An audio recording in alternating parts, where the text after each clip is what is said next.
How typical of me to start an episode and then instantly really need to sneeze.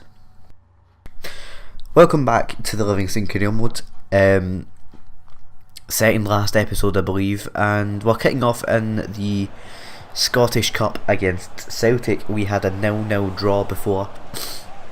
This is the replay, and it is in our ground. Yeah, bit of a weird one, I'd say, because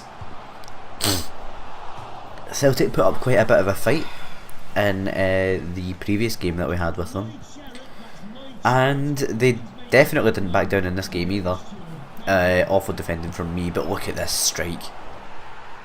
However, there is a goal line clip that is involved, and I want you to tell me if this is a goal or not. I mean, look at the ball. The ball is going through the blue barrier thing. I just thought that was a bit strange, but nonetheless, we try and claw our way back in. They fucking fight their way through it. Genuinely feel that should have been a goal. Navarro hitting the post and then it bounced it to Scott. Navarro running back down the wing though, and we will not give up. And that is a nice strike from Lucas Scott to score in the Scottish Cup. When he was needed, when he was called upon by well, me obviously, when he was called upon for situations like these though, Navarro cuts back inside, hits the fucking post again, but this time we score from the rebound, making it 2-1 to Livingston. And we were definitely on top of them. That one goal that they got that was borderline not a goal was the only real chance they had up till this point. Morrison with what I can only describe as a fucking brilliant ball, and Gray scoring the header. He's only 5'8". It's not really the kind of player you expect to be scoring headers, but it does. He does very well off defending from me yet again, but great goalkeeping from Kravinovic, and he does enough to keep Cavallero out and prevent him from scoring, and the game ends 3-1 to Livingston. Now, what was I going to say? I am a mug.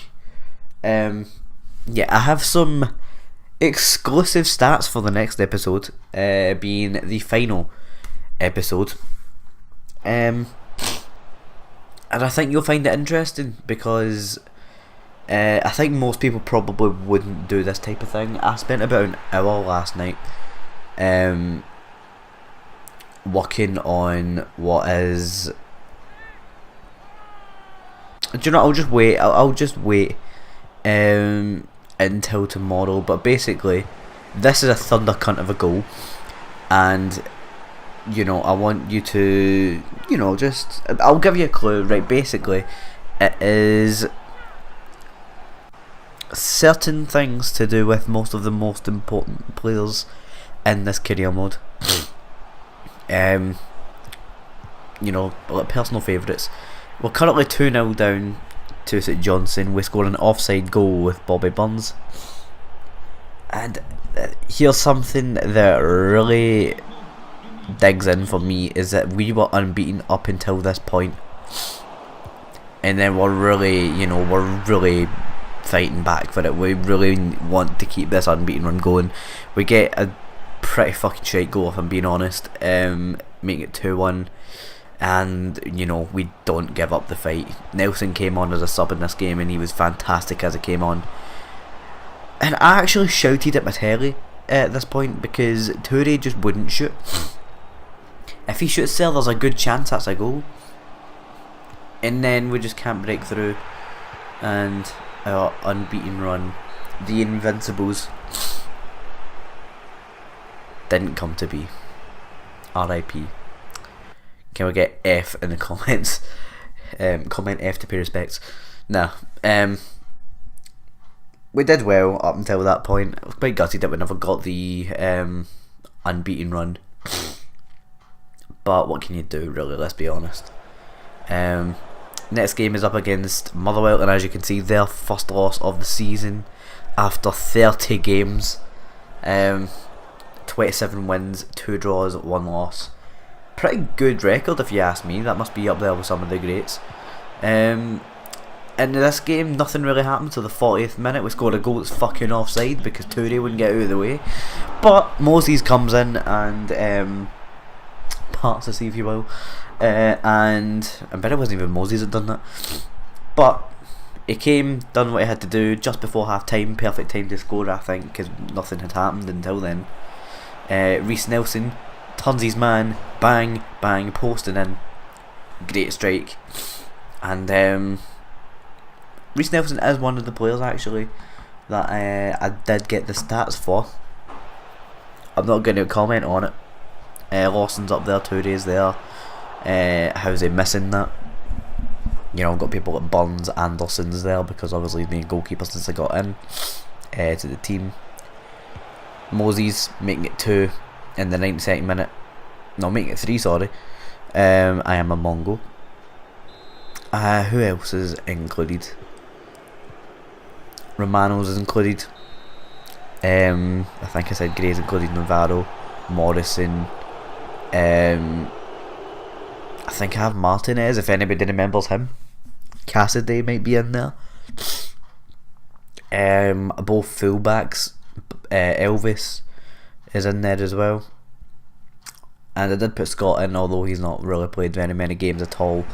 But yeah, next game is up against Dundee. We have 67 goals at this point. And to me that's brilliant considering how we started this career mode, you know, in the fucking in an awful position. Lucas Scott, however, was not giving up at all. When he was getting the chances, he was taking them in the team, you know, making sure he was getting a goal or something when he came on. Navarro very close to scoring a long shot. He's took a few shots like this and none of them have went in yet, but I swear it's just bound to happen. Considering he has like 90 something long shots. And then Lawson shows you how it's done. Lawson has been, I would say he's a captain for the team, and then like vice captain is probably like, I don't know, Jack Hendry probably. But yeah, what a fucking what a strike from Lawson. He's been fantastic in my opinion. Played quite a lot of games for us. Always, I think he played like 30-40 games a season usually. But yeah, we were dominating Dundee in my opinion, and Dundee just never really posed much of a threat. Tyler Carter doing his thing, cutting inside, doing a fake Rabona, cutting back inside, cutting back outside, and then the finish, non-existent. Tyler Carter could be amazing, but he's just not hitting the heights that I want him to hit yet. And Dundee, with the only strike they had all game, I'm pretty sure getting a goal from it. I don't know if I should put that down to a good goal or just very awful goalkeeping and defending. Probably the second one. Tyler Carter doing very well to get into the box and then losing it. And then he just falls onto the deck somehow.